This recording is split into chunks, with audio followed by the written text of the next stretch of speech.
Chers amis, eh bien, bonsoir. Toujours bien aussi d'échanger comme ça, c'est édifiant pour nous. On va commencer avec, il n'y aura que 2 sujets alors ce soir et je vous encourage vraiment à échanger sur le chat aussi, dites-nous ce que vous en pensez mais c'est quelque chose qui était vraiment fort sur mon cœur. J'ai envie qu'on parle ce soir d'occultisme, j'ai envie qu'on parle des choses sombres. Pourquoi ? Parce qu'il y a un phénomène derrière tout ça et la première partie de l'émission, je l'ai intitulée « Occultisme et ésotérisme, un engouement de plus en plus important ». Et j'aimerais vous lire l'extrait d'un article sur lequel je suis tombé. Vous êtes prêts ? Oui. D'accord. Yes. Witch Talk, Spiritual TikTok, Astrologie TikTok. Différents noms pour un même phénomène, la volonté de se regrouper autour de l'inconnu et du mystérieux. Nous ne parlons pas ici de vaudou ou de sorcellerie moyenâgeuse, la tendance est plus large et regroupe en fait plusieurs types de mystiques. TikTok, qui est, je le rappelle, une plateforme sociale pour les plus jeunes. TikTok, c'est 13, je mettrais 13-21, je suis dans cette bonne tranche d'âge. TikTok voit une déferlante de vidéos de rituels, de sorts, de cristaux de guérison, de lecture de cartes, de tarot et de prédictions astrologiques. Sur TikTok, les vidéos avec le hashtag WitchTalk ont accumulé plus de 11 milliards de vues, une tendance que l'on retrouve sur les réseaux sociaux, mais qui est le reflet d'un mouvement générique puisque de nombreux astrologues et autres voyants ont vu leur clientèle augmenter pendant la pandémie. Tant d'incertitudes et de stress pour beaucoup et surtout les plus jeunes. Et ce phénomène est visible partout dans le monde. Une application d'astrologie a été téléchargée 20 millions de fois aux États-Unis sans aucune dépense publicitaire, a expliqué un porte-parole à CNN. Et juste un petit chiffre, selon l'IFOP, 1 personne sur 2 croit à une parascience en France et 70% des jeunes croient à l'ésotérisme. Ouais. Donc, énorme. Pourquoi je voulais aborder ce sujet, c'est parce qu'il y a un engouement, il y a une sensibilité particulièrement chez les jeunes à ces choses-là et au spirituel. La semaine dernière, si vous n'avez pas vu la vidéo de la semaine dernière, je vous encourage à la regarder ou l'écouter en podcast, mais on a parlé des différentes générations, notamment de la génération Z, celle qui commence à partir de 1995 jusqu'à 2010, et c'est cette génération-là. Il y a une soif du spirituel, mais...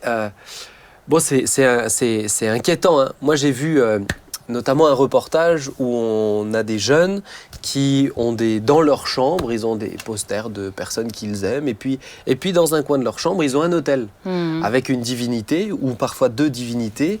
Et puis, des petits sacrifices qu'ils leur font. Des petits sacrifices de nourriture, des petits sacrifices, des petits cadeaux, des choses comme ça, pour que ensuite ils puissent exercer la magie qu'ils reçoivent de ces esprits-là. Donc, première question, alors je pense connaître votre réponse, mais c'est pour nous faire rentrer dans le sujet. Est-ce que vous croyez à ces pratiques ? Ah oui. Ben oui. Oui, alors après, ça dépend ce qu'on veut dire, est-ce qu'on y croit. Non, alors, je ne vais pas te dire est-ce que tu les pratiques. Ça va me rassurer de savoir que tu ne pratiques pas l'occultisme, mais est-ce que tu crois que ça fonctionne, que ça marche, que c'est pas juste de la superstition ? Je crois qu'il y a beaucoup de... Autant il y a de charlatanisme et de trucs un peu... Farfelus, voilà. Ouais. Merci. Mais il y a aussi évidemment autant dans la divination que dans tout ce qui est plus magique, il y a de vrais effets, oui. Ouais. Ah oui. Je sors d'une famille qui a pratiqué ça tout le temps. Ah ouais ? Mon grand-père était guérisseur. Voilà, guérisseur dans le village était connu comme celui qu'il fallait aller chez Joseph. Et Joseph, mon grand-père, Joseph, il guérissait tout ce qui était les bobos des paysans de l'époque, une foulure, une cheville qui s'est tordue, enfin voilà, et il pouvait s'arrêter le feu, ce genre de choses. Donc il y avait une pratique occulte qui se mariait très très bien avec une pratique, je dirais, religieuse traditionnelle. Ah ouais, parce qu'il était chrétien en même temps. Il était chrétien traditionnel. Traditionnel, ouais. Mais en même temps, voilà, il n'y avait pas de, je dirais, d'incompatibilité dans les fonctionnements. Et je me rappelle, avant de devenir chrétien comme nous aujourd'hui, le samedi, ma maman m'emmenait avec ma sœur chez un occultiste et il nous faisait des formes d'imposition des mains parce qu'il fallait guérir de verrues, il fallait guérir de je ne sais pas trop quoi. Bah, évidemment, ils ne demandaient jamais d'argent, mais à la fin, tout le monde se sentait un peu concerné de laisser un billet. Et voilà. En tout cas, c'était une pratique constante et continue. Et ça a marché ? Et ça marchait. T'avais plus de verrues, t'avais plus... Ah oui. Oui, c'est pas juste. Oui, je pense qu'il y a une partie qui est effectivement du charlatanisme, mais il y a une partie où il y a des réels enjeux et des réalités spirituelles qui sont des vraies réalités, avec desquelles il est bon de ne pas toucher, de ne pas jouer. Moi, je me suis penchée aussi sur le témoignage de Jacqueline Frézard, qui est intervenue chez nous plusieurs fois. Et elle aussi, elle s'est penchée sur tout ce qui est guérisseur, tout ça. Et un vieux monsieur lui a transmis le secret. En Suisse, on appelle ça le secret. Ce sont des prières, en fait, qu'elle formulait. Et ça marchait systématiquement. C'est ça qui est impressionnant. Mais dans ces prières-là, bon, comme c'était un secret, elle ne devait pas le divulguer. Mais donc, elle n'explique pas comment on faisait exactement la prière, mais par contre, elle parle des feux de l'enfer, des choses comme ça. Donc, elle, dans son témoignage, c'est ça qui est intéressant, c'est que oui, ça marchait très bien. Par contre, elle, après, elle avait mal là où elle priait pour la personne. Souvent, elle priait pour une épaule, après, c'est elle qui avait mal à l'épaule. Moi, je connais une personne qui était dans ces pratiques-là, et puis c'est ses enfants à elle qui tombaient malades, derrière. Bon, c'est sûr que ce que je trouve intéressant, c'est que, bon, c'est pas une nouveauté. L'occultisme, non, c'est pas une nouveauté. En plus, nous, dans notre région, on est en Alsace, il y a beaucoup d'occultisme. Toutes aussi, les campagnes, je pense. Les campagnes. Toutes les campagnes. En fait, quand en Normandie, la Normandie, c'était connu. Et puis en fait, dans tous les villages. Tu vas en Bretagne, c'est... Partout. Ouais.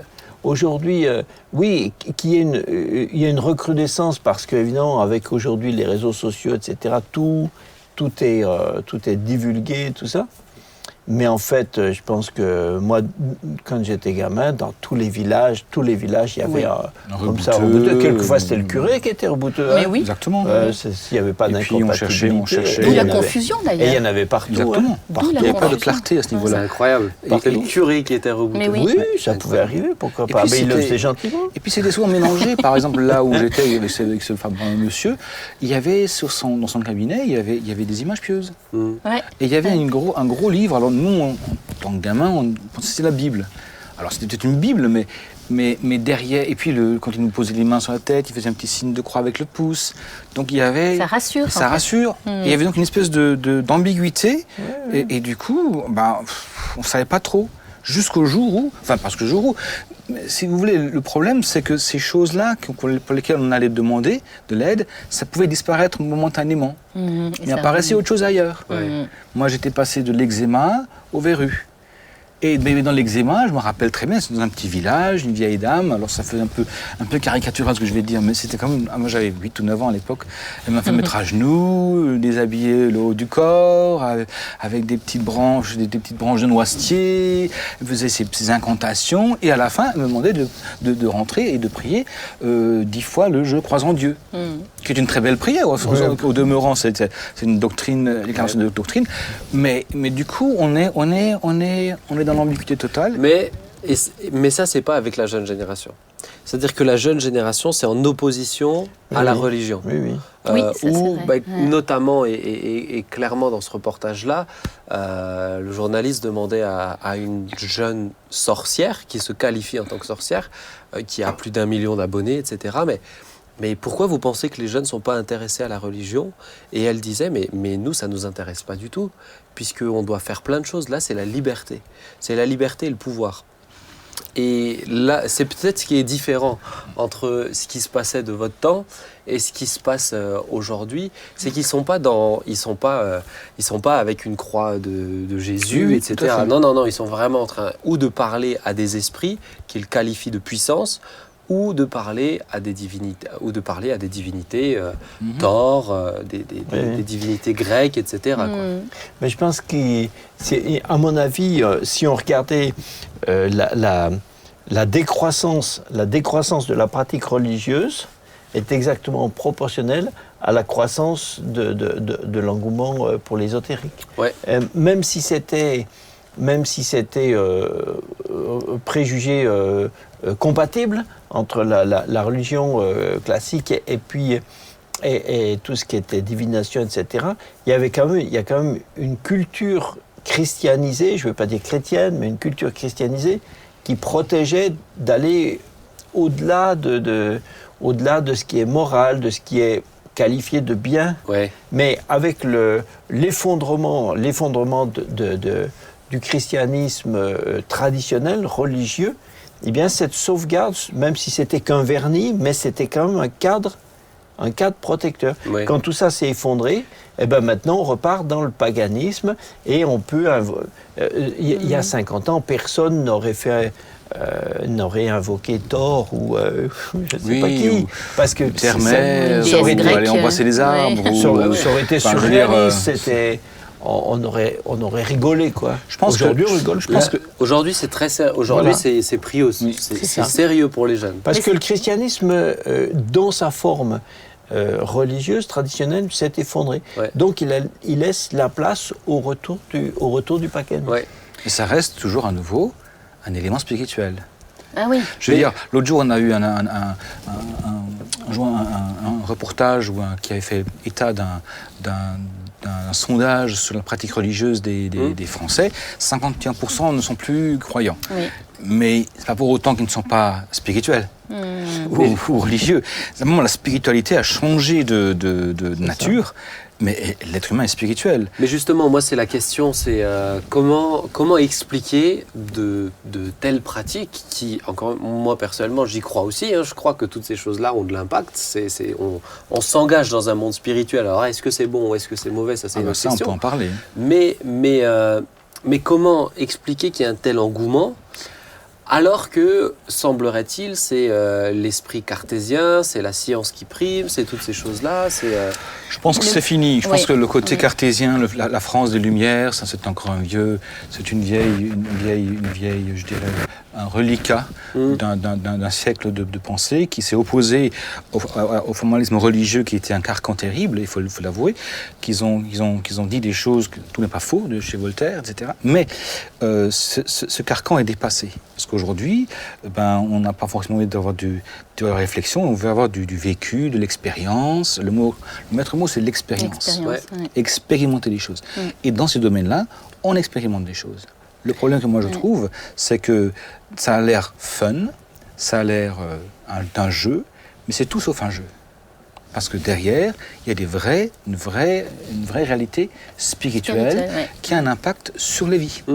Et qui, effectivement, on parle de liberté, ils sont libres de faire ce qu'ils veulent, mais pas libres de faire ce qu'ils voudraient vraiment. Ça, personne ne le dit. Je veux dire, on aura peut-être l'occasion d'en entendre parler tout à l'heure avec... on va mais le cœur n'a pas changé. C'est-à-dire que la spiritualité, on change de source. Entre nous qui pensons et croyons en Jésus-Christ et qui nous connectons à cette source-là, la lumière, là, tout simplement, on cherche une autre source. C'est une œuvre de la chair. La magie. Nathalie, ce que je comprends très bien dans ce temps si jeune, j'ai vu la même émission et c'est qu'il réfutait vraiment le côté dogmatique de la religion. Donc les principes, les dogmes, et eux, ils ont l'impression qu'en pratiquant ces pratiques, ils ont un certain pouvoir, ils peuvent effectivement avoir de l'ascendance sur certaines personnes en leur faisant du bien, parce que le but c'est de leur faire du bien, donc c'est parti d'un bon procédé en fait. Mais derrière tout ça, on sent que cette soi-disant liberté, elle est conditionnée quand même. Elle commence toujours par une petite pratique et ils sont de plus en plus dans la pratique. Et on se rend compte qu'ils sont comme esclaves de quelque chose qui les dépasse. Ouais. Vraiment, ce verset qui dit, oui, on est esclaves c'est dans la parole de Dieu, de ce qui triomphe de nous. Eh bien, quand je les ai écoutés, c'est vraiment ce verset qui est venu en moi. Et elles se rendent pas compte, ces personnes, beaucoup de femmes, beaucoup de femmes très jolies, qui sont tendances, qui donnent envie finalement de connaître. Elles s'expriment bien aussi, et on se rend compte que derrière, il y a un engouement d'avoir la solution facile, rapide. Et parce que moi, je m'interroge, parce que c'est vrai, ils guérissent. Donc il y a une solution rapide. Mais par contre, c'est une solution qui finalement, après on l'a dit, ça se dégage après ailleurs, au niveau des problèmes, ça peut se déplacer ailleurs. Mais contrairement à Dieu, c'est que si Dieu guérit aussi, il va aussi guérir au niveau spirituel, il va guérir au niveau de l'âme, au niveau de l'esprit, au niveau de tout notre corps, tout notre être intérieur va être guéri. Alors que là, c'est la question à se poser. Est-ce que vraiment, dans ces sciences occultes, on guérit totalement de tout? Mais je pense qu'on cherche pas. Je pense pas que ce soit ce qu'on cherche. On cherche pas à être comblé. Dans le sens, ça me donne la paix, ou c'est pour moi, de ce que je comprends aujourd'hui chez les plus jeunes, c'est un outil que je peux avoir à ma disposition en cas de. Après, peut-être ce qui me perturbe, c'est le côté communautaire. C'est qu'aujourd'hui, ça c'était pas à l'époque. Aujourd'hui, quand on parle de 11 milliards de vues, je sais pas si on se rend compte de ce que ça signifie. Quand on parle d'un compte à 1 million d'abonnés, c'est des gens 1 million de personnes qui reçoivent tes vidéos dès que tu postes. C'est le côté communautaire et aussi le côté de plus en plus ouvertement assumé. C'était en 2019, une tribune intitulée « Sorcières de tous les pays, unissons-nous » qui a été signée par 200 personnalités, entre autres Muriel Robin, Charlotte Gainsbourg et Marlène Schiappa. Entre autres. Bon. Et derrière cette figure de la sorcière, aujourd'hui la sorcière a été mise à la mode. Tu parlais de jolie jeune femme. Aujourd'hui, la sorcière, elle n'a plus le nez crochu avec la grosse verrue sur le nez. Il y a te tendre une pomme. Aujourd'hui, la sorcière, elle est tendance, elle est bien habillée, elle te donne envie et elle te montre qu'elle est heureuse. C'est ça la sorcière. Et quand je lis ça, bon, moi, ça m'inquiète. Attends, mais c'est vraiment de plus en plus assumé, fier, revendicateur aussi. Peut-être, qu'est-ce que vous pensez d'une tribune comme ça, signée, je vous redis le titre, Sorcières de tous les pays, unissons-nous. Oui, mais je sais que Marlène Schiappa l'assume complètement. On lui a posé la question, mais est-ce que vous vous reconnaissez comme, vous identifiez comme sorcière? Alors elle a dit en substance, je ne sais pas les mots exactement, elle a dit que non, mais qu'elle était très proche de cette mouvance. Donc, oui, et puis elle demande à des amies voyantes de temps en temps de lui dire pour la suite et tout. Alors, mais nos politiques le faisaient. Moi j'ai appris que Mitterrand avait son voyant. Oui, mais tous. C'est pour ça que d'un côté il y a quelque chose de nouveau et en même temps il n'y a rien de nouveau non plus. Ce qui est nouveau, c'est le... la communication, l'amplification, c'est l'amplification par les et le fait que ça peut devenir, à travers les réseaux sociaux, ça peut devenir très contraignant pour être dans la culture, et il faut y être aussi, quoi. Oui. Donc ça c'est une forme de pression, mais moi ce qui me fait sourire, c'est que c'est le côté... souvent on dit, mais aujourd'hui on est dans une culture scientifique, etc. Mais je pense qu'être cartésien et scientifique, je pense que c'est très différent, parce que quelqu'un peut être très cartésien, scientifique et pas du tout cartésien, ou inversement. Tu as des tas de gens qui sont très scientifiques et qui sont totalement irrationnels. Des ingénieurs, des gens qui ont des bacs plus, je ne sais pas combien, dans des domaines ultra scientifiques, en physique, et qui fonctionnent totalement émotionnellement, et qui sont incapables dans la vie réelle d'être ordonnés. Ils peuvent être à fond dans des trucs complètement spirituels. Donc, même si on est dans une société technicienne, en fait, les gens ne sont pas... Ça leur donne pas des arguments et des comportements rationnels. Ouais. Puis tu sais, je me suis aussi rendu compte que tous ces jeunes ont grandi aussi avec Harry Potter, avec des séries aussi comme Fantasy ou d'autres séries comme ça, et ils ont été élevés là-dedans aussi. Donc je pense qu'on a toujours montré ses pouvoirs sous un angle toujours positif. Donc ça donne envie de faire du bien aux gens. Je comprends l'engouement aussi. Ou même de les dominer. Ouais. Je ne suis pas sûr que ça après, soit toujours... il y a un intérêt personnel. Comme je disais, il y a de l'ascendance sur les autres. C'est pas toujours aussi bienveillant. Alors juste peut-être une question, et ensuite on va passer à la deuxième partie de l'émission, mais pour un néophyte qui nous écoute, qui se pose la question, mais dis donc, ils ont l'air de tellement... être tranchés sur ce genre de questions. Nous, on est croyants, mais est-ce que la Bible parle de l'occultisme ? Et si oui, qu'est-ce qu'elle dit? Il y a des textes clairs qui explicitent. Ah ben, moi, j'avais pensé lire... Quand Jean-Marie il ouvre sa Bible... Ah ben, c'est une tête chercheuse, regardez. Il va trouver. Non, mais je l'avais, parce que...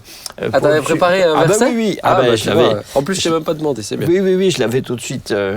dans Deutéronome, c'est en général, on cite ça, Deutéronome 18, 9, lorsque tu seras entré dans le pays que l'Éternel ton Dieu te donne, tu n'apprendras point à imiter les abominations de ces nations-là. Donc le terme d'abomination, j'allais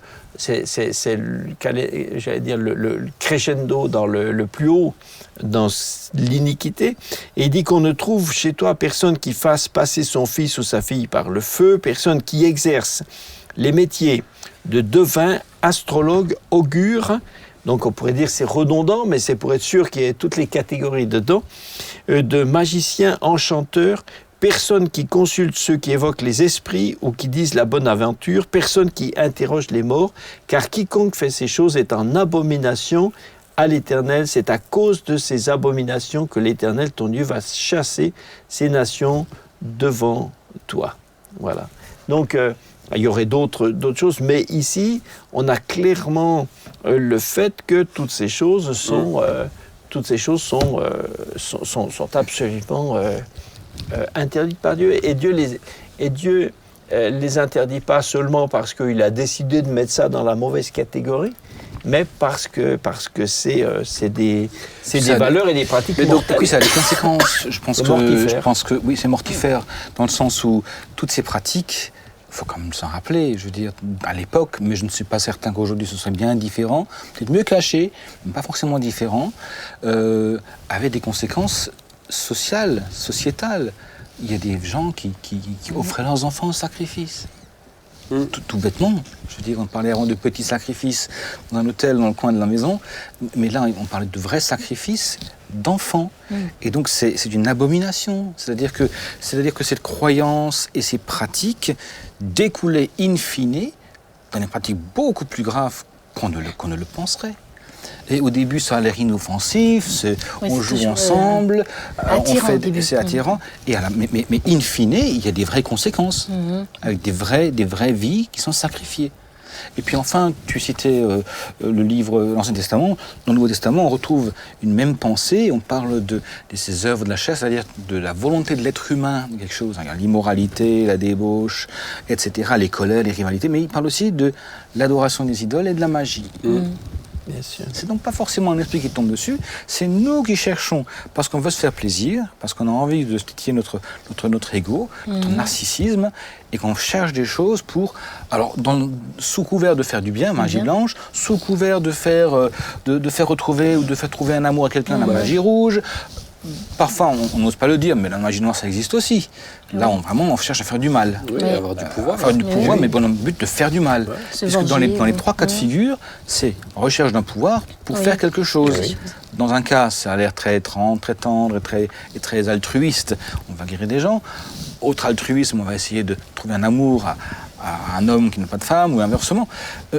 Mais après, c'est effectivement le pouvoir pour faire du tort à quelqu'un. Mais il y a toujours un intérêt. Oui. Toujours un Après, intérêt. là, on parle de... Là, vous me parlez de pratiques de magie. Maintenant, dans l'ésotérisme, il n'y a pas que ça non plus. Il y a mais là, il y avait aussi la divination. Il y a tout alors dedans, peut-être pour quelqu'un qui découvre, etc. On peut parler, tu as parlé de magie blanche, magie noire, magie rouge. On peut parler du pendule, peut-être. Du pendule, même... alors, je sais que certains ils diraient non, c'est pas ça, c'est de l'autosuggestion, mais les sourciers qu'on ramène dedans aussi. Le pouvoir des pierres, comment on appelle ça, la Christo... Bref, Christo quelque chose là aussi, où je sais qu'il soigne par les pierres, etc. Les cartes. Tu parlais des cartes, aussi avec le tarot et tout. Donc c'est beaucoup plus large que... En fait, n'importe quelle pratique, tout le monde pourrait en inventer encore. Mais oui. N'importe quelle pratique dans laquelle on croit. Moi, quand j'étais gamin, il y avait des gens de ma famille qui, pour deviner le sexe des enfants à naître, puisqu'à l'époque, on n'avait pas l'échographie. Et alors, une dame, elle prenait un cheveu, elle attachait son alliance, et puis elle faisait tourner dans un verre, et suivant comme il tournait ou il tapait sur les bords, etc., c'est une fille ou un garçon, mais ça marchait. Mais il faut avoir des longs cheveux quand même. Hein. Oui, des longs cheveux. Mais, et une alliance. Et une alliance. Une alliance, oui. Mais n'importe quel, quand j'étais en Afrique, on voyait des trucs, c'était... ouais. Mais en fait, c'est ça qui doit peut-être poser question à certains qui nous écoutent. Mais si ça marche, et alors ? Oui. Si ça marche. En fait, nous, évidemment, en connaissant la Bible, la parole de Dieu, ce que tu viens de citer, Jean-Marie, on sait que derrière, il y a un imitateur de Dieu. Et c'est vrai que cet imitateur, il ne nous veut pas du bien. Donc, je pense qu'on aura l'occasion de développer ce point-là. Mais en apparence, c'est attirant, mais après, c'est comme un piège qui se referme sur nous. Et on s'en sort pas si facilement. Et d'autant plus séducteur que les personnes qui représentent aujourd'hui, c'est donc la sorcière avec un nez crochu et une verrue dessus, mais ce sont des personnes absolument agréables à regarder, voire intelligentes, etc. Mais c'est pas une garantie. C'est pas une garantie. Voilà, je pense, tu as mis le bon mot dessus. Pour moi, il y a vraiment quelque chose de séduisant dedans. Aujourd'hui, il y a vraiment quelque chose de séduisant qui donne envie. Et puis, je le rappelle, hein, l'engouement, il a eu lieu pendant la crise. Et les jeunes, aujourd'hui, l'incertitude, cette peur, je pense qu'on ne mesure pas à quel point ça a déclenché des peurs chez certains. Oui. On a parlé notamment un temps du nombre de jeunes qui ont des crises d'angoisse, des pensées de suicide. Oui. Mais ça a fait partie des réponses qu'ils ont trouvées. Et je pense que c'est... je ne veux pas leur jeter la pierre, hein, parce que c'est ceux qui ont su leur être accessibles aussi. C'est ça. Et je pense que nous, ça nous remet en question aussi de comment être accessible. Et je pense beaucoup, comme disait Nathalie, c'est vrai que s'il y a une puissance, elle vient de quelque part. Et beaucoup essayent d'éluder cette question en se disant...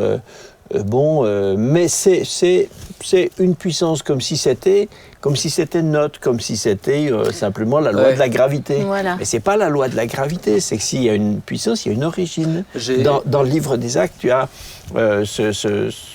l'apôtre Paul rencontre une dame dans une ville qui a un esprit qui lui permet de deviner. Et elle devine et si on dit qu'elle rapportait un grand profit à ses maîtres parce qu'elle était esclave, enfin serviteur dans une maison, c'est bien que ce qu'elle devinait était réputé être vrai, sinon personne n'aurait payé. Donc et quand Paul a chassé le démon qui était en elle, le démon est sorti, c'est une personne, c'est pas juste une espèce de capacité comme ça, comme un savoir-faire technologique. Quand ce démon, en tant que personne, ce monsieur démon qui était en elle est sorti, elle était du coup instantanément incapable de deviner quoi que ce soit. C'est un démon. Et je pense que en parlant de la fameuse tribu, les 200 personnes là qui veulent se rassembler, on est dans une tribalisation de la société qui est liée effectivement à l'effondrement d'un socle judéo-chrétien en France, qui fait en sorte que les gens se retrouvent dans des centres d'intérêt communs, etc. Et une de ces tribus, ça peut être ça. Maintenant, pour revenir à la question de démons, je me rappelle très bien le jour où mes parents ont dit stop. Et je pense qu'on est en train de parler de quelque chose qui s'appelle la confrontation de deux puissances. Voilà, ma maman, elle travaillait dans une usine en Suisse et à 9h, il y avait le petit café et puis il y avait un chrétien qui parlait de sa foi. Et puis ma mère disait, chez nous aussi, moi aussi, je connais des gens qui guérissent et elle lui expliquait comment ça se passait. Et puis le frère a eu la sagesse de lui dire, mais écoutez, la prochaine fois que vous irez, demandez donc à ce monsieur de prier à haute voix, que vous entendiez ce qu'il invoque, qui il invoque, à qui il adresse ses prières. Alors tu dis, oui, c'est une bonne idée, pourquoi pas. Et donc du coup, le samedi suivant, je me rappelle plus, c'était hier. On est allé, et puis on est rentré, et puis ma maman, elle est comme elle est, mais alors quand elle est comme une lionne avec ses enfants. Je touche pas mes gosses s'il y a un problème. Donc elle lui dit, écoute, ce monsieur était déjà, il faut comprendre, ça faisait 2-3 ans qu'on est allé tous les samedis. Ça faisait... Des fois, il avait une maison à manger. C'est devenu un copain de la maison, c'était un ami de la maison. Il venait, on allait chez lui, enfin bref. Et ce samedi-là, ma maman, elle s'est très verte, très tranchée, dit, bon, écoute, ce matin, tu pourrais prier à haute voix. Et le gars de dire, n'en est pas question, Blanche. Maman, c'est Blanche. Je dis, ah bon, pourquoi ? Écoute, non, mais ça se fait pas. Alors, elle a insisté 1 fois, 2 fois, 3 fois. La troisième fois, il lui dit « Non, je ne le ferai pas parce que tu pourrais toi aussi faire ces pratiques. » Alors ma mère lui a dit « Écoute, c'est très simple. Ou maintenant, tu pries à haute voix pour mes enfants, ou tu ne me verras plus jamais. » Il a dit non. Et à partir de là, on a commencé à fréquenter, le lendemain matin, 8 heures, maman, debout tout le monde, on va au culte. Alors, on va où? On va à un culte. C'est quoi ça, un culte? On pas les qu'on ne connaissait pas. Et je me rappelle très bien, tout à coup, la lumière est rentrée dans la maison. Tout à coup, notre ignorance, entre guillemets, et notre esprit, notre intelligence voilée, commençait à voir clair qu'il y avait deux mondes et que ces deux mondes étaient incompatibles. Il y a le monde de la lumière et il y a le monde des ténèbres. Et qu'on le veuille ou qu'on ne le veuille pas, et je peux comprendre que ce soit difficile à entendre, mais lorsque nous prions Jésus-Christ, nous sommes face au monde de la lumière, et lorsque nous prions autre chose que Jésus-Christ, le Dieu Trinitaire, nous touchons au monde des ténèbres. Que ce soit sous forme de l'embrassade d'un arbre, la mère Gaïa, la terre-mère, ou n'importe quoi d'autre, peu importe. On est dans le monde des ténèbres. Et il y a des influences, et il y a des vraies conséquences. Et je me rappelle très bien, mon papa, alors, comment ça s'est passé chez nous? On avait cette pratique, entre guillemets, occulte. Mais ce qu'on avait aussi remarqué, c'est que régulièrement, notre famille était impactée par des malheurs. Mon père a eu 3 accidents graves en l'espace de 18 mois. On a vu, à la fin, on était comme ça à la maison, on s'attendait à une tuile. C'est quoi la prochaine tuile qui va tomber? Et c'est là, et c'est pendant cette période-là que mes parents ont découvert l'Évangile. Oui. Et la lumière. Et du coup, waouh, on s'est rendu compte qu'il y avait 2 puissances et c'est nous qui faisons le choix. Vers qui nous nous tournons. C'est ça. Alors justement, on va avancer parce que je vois que le temps passe.